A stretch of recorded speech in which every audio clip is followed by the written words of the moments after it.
Bonjour, cette semaine nous allons étudier Marc chapitre 14 versets 43-52. Il s'agit de l'arrestation de Jésus. On a des passages parallèles dans Matthieu 26 et Luc 22 à partir des versets 47 et suivants, et dans Jean 18 au début du chapitre.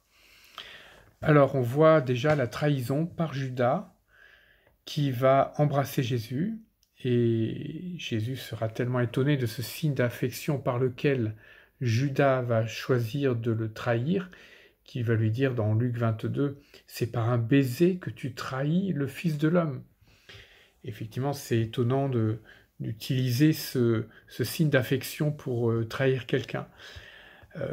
On a l'impression qu'à partir de ce moment-là, voilà, c'est la catastrophe, tout part à volo, il n'y a plus de maîtrise de Jésus, de ce qui se passe. Alors qu'en réalité, quand on regarde bien, Jésus est maître de la situation de A à Z. Déjà, il a prévu cette trahison de Judas. Il a prévu le reniement de Pierre. Il a prévu la fuite de tous les disciples.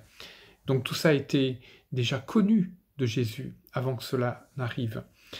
Il dit à Judas d'ailleurs qu'il est le Fils de l'homme. Donc il sait pourquoi il est là. Il sait quelle est sa mission. Il sait qu'il est le Messie. D'ailleurs, il le dira aussi au chef du peuple, au tribunal qui va vouloir le juger. Donc il dira qu'il est le Messie, qu'il est le Fils de Dieu, qu'il est le Fils de l'homme et qu'il est venu pour une mission bien précise qu'il va accomplir jusqu'au bout. Donc il est maître de tout ça. Autre chose qui le montre, c'est dans Jean 18, verset 6, où la troupe qui vient l'arrêter, devant Jésus, va reculer et même tomber par terre. Il y a vraiment la puissance de Dieu qui est toujours présente. Et Jésus dira d'ailleurs qu'il pourrait tout arrêter. Il pourrait tout arrêter dans Matthieu 26 au verset 53. Il est dit qu'il pourrait demander qu'il y ait 12 légions d'anges, donc 12 fois 6 000 anges, 72 000 anges qui viennent pour arrêter les choses et combattre pour lui. Mais non. Il décide de se donner librement. Comme c'est exprimé d'ailleurs dans l'évangile de Jean chapitre 10 verset 18 et tout le chapitre 10 d'ailleurs, où il est dit qu'il donne sa vie. Personne ne lui enlève sa vie, il la donne librement pour que s'accomplissent les Écritures.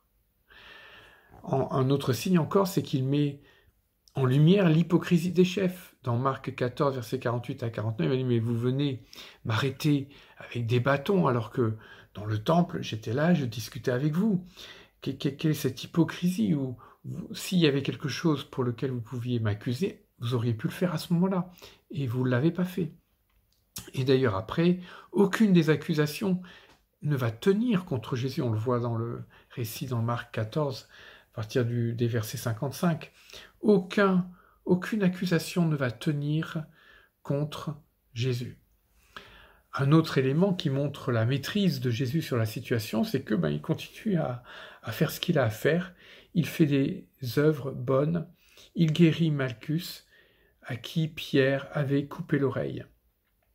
On voit ça dans Jean 18, verset 10.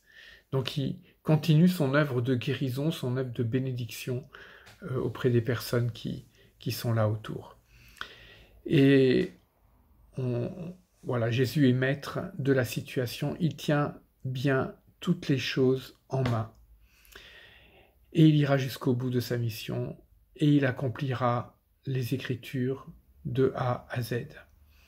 Peut-être un dernier point à soulever, c'est que Jésus nous montre qu'il est en train de combattre un combat différent.